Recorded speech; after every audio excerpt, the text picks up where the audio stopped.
Welcome to Doing the Dirty Dishes podcast. My name is Stephen Quigley. I'm your host. Today we have a special episode which came via a recommendation from a friend, a young friend, a mentee, who told me that the millennial generation and the generation after that, his generation, are both a bit lost in the world and could use some guideposts, some what he would call wisdom, but I wouldn't say that. Nonetheless, we came up with the idea for 12 things I wish I knew by age 20.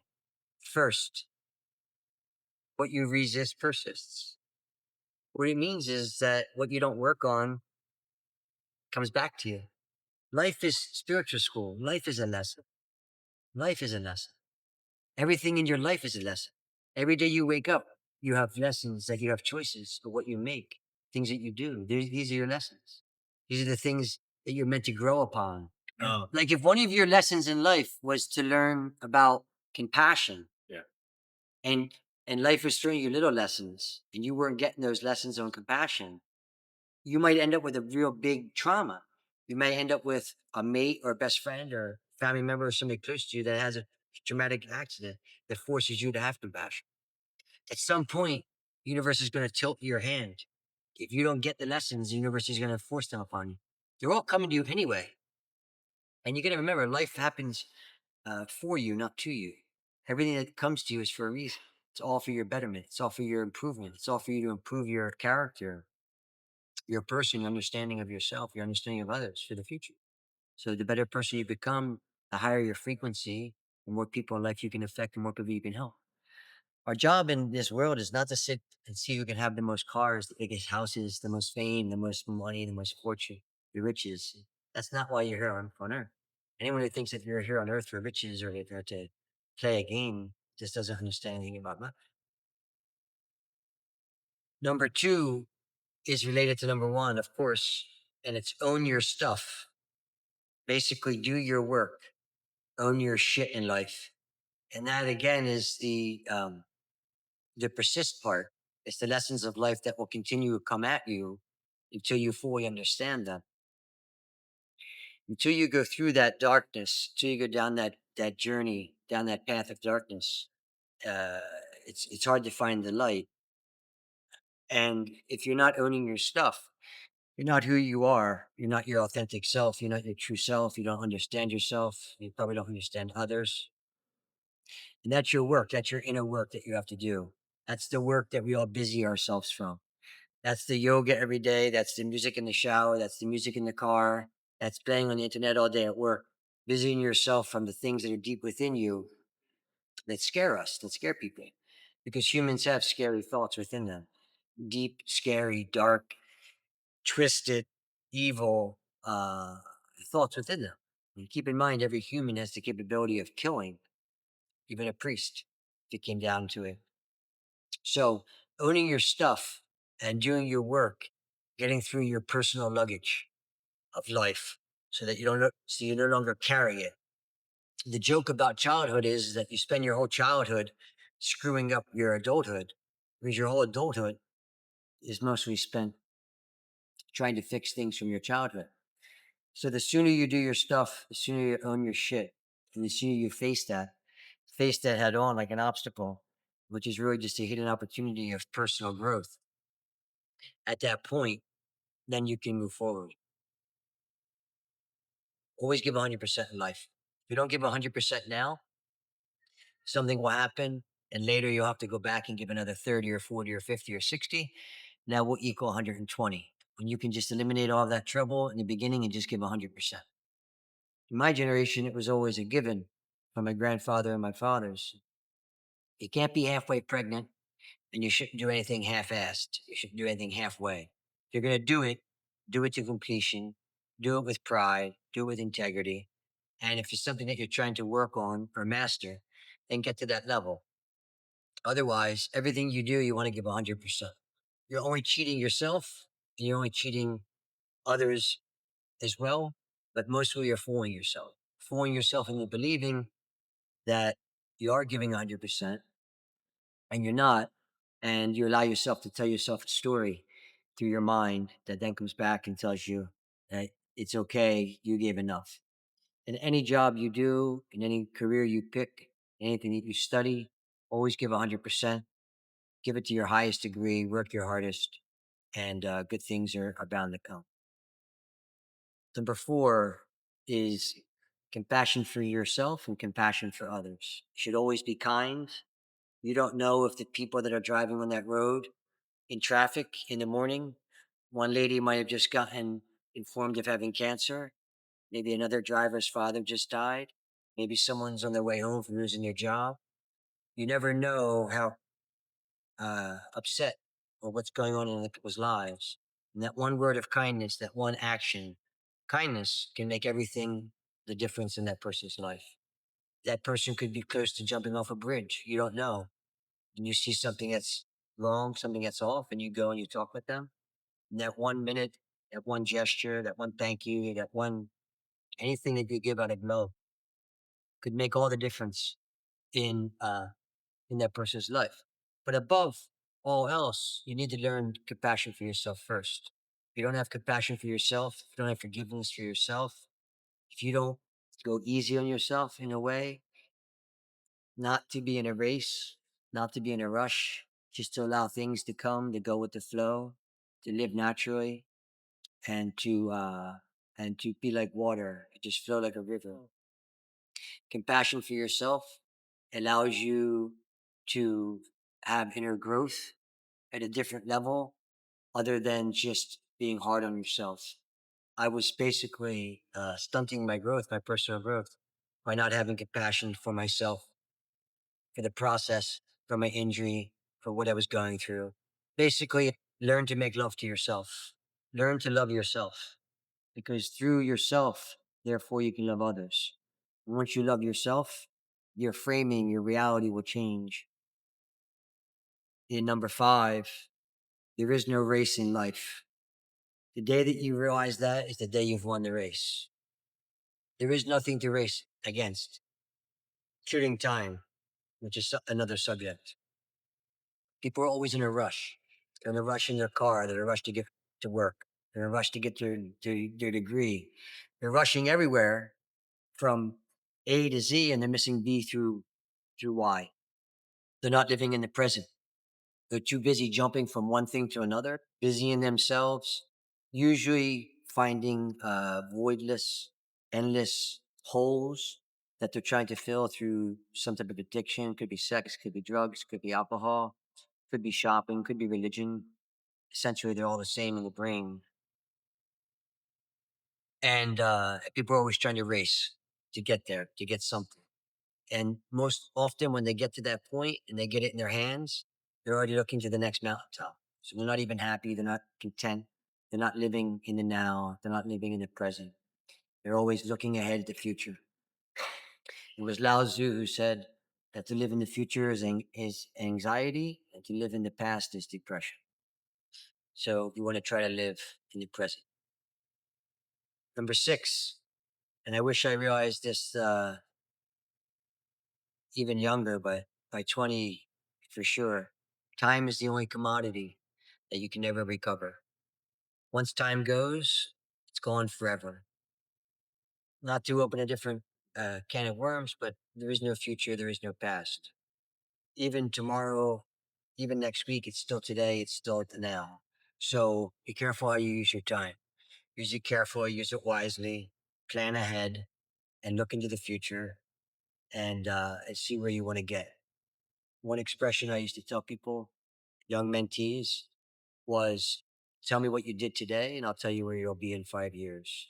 What you're doing today is going to be the product of the result. All of that hard work is going to come together and it's going to come out in fruition years later. It will make sense. The dots will come together. All the hard work will pay off. Even though there is no race, you still want to use it wisely. You still want to spend it in a way that is constructive to your future, that's helping you. Number seven, pay now or pay later, but you always pay. You could use that analogy in many different forms, especially health. One joke that the doctor said to me when I was waking up from my accident at age 38 in a trauma center, and he said I was lucky that I had not spent so many years going down the potato chip aisle and spent more time in the outside of the market where the healthy items are, because my health was superb. And that was going to help with my recovery. So health is wealth,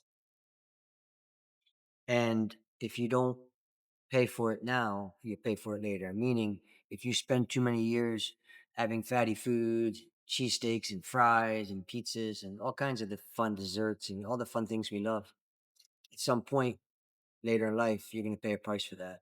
So it's better now to make the sacrifice. I know that's a tough thing for a lot of younger generations. Delayed gratification. The reward comes later.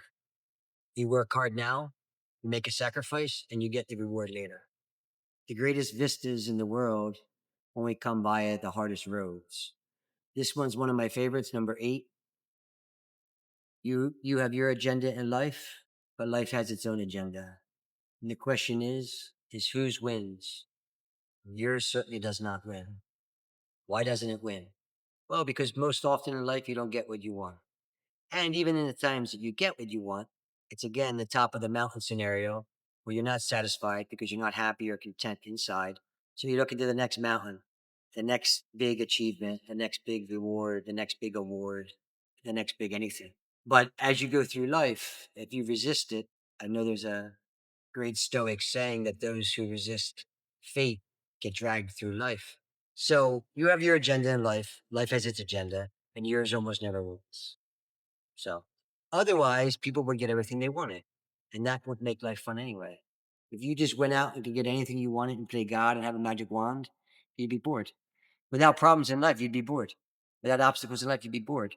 If you just sat there all day and got to play God and do anything and be anything, how many months would that last before you got bored of that? Probably 2 months for most people, maybe live alone. It's a guarantee that life is going to throw you curveballs. You don't have a choice. They never go away. They never stop coming. The only thing that happens is as you get stronger, you look at these obstacles as opportunities of growth. You face them head on. And from that, you learn, you move forward, you become a stronger person, which prepares you for bigger battles. And then the other ones kind of fall to the wayside. They don't matter as much. Eventually you'll learn that attitude and reaction are pretty much two of the basic things that you have control over outside of what happens to your life. Because people who think that they have control or say that they have control, the first question I would say is, do you have control over the weather when you walk outside tomorrow? No, you don't. You have control whether you get hit by a bus or a train tomorrow. No, you don't. You don't have control over these bigger things that are outside of our immediate person. And so therefore, be careful with having a set agenda. Don't count your chickens before they hatch. Number 9, no darkness, no light. Without facing your demons, without facing your inner dragons, without walking that valley of death, without looking at your shadow, without going through your shadow work, without owning your stuff, without owning your shit, without doing your work, without listening to your inside, looking within, looking in your heart, um, it's near impossible to know light. You cannot know up without down. You can't know east without west. You can't go north without south, black without white. It's a world of duality we live in. When you get to the light, in order to get to that part, you need to go through the darkness. You have to basically face your demons. You have to look at the things that your traumas, depending upon the age you are. You can look at your traumas from childhood. You have to look at all the different things that you were meant to face here in spiritual school on earth as a human. And you have to start to go through them one by one to face them head on and see where they take you.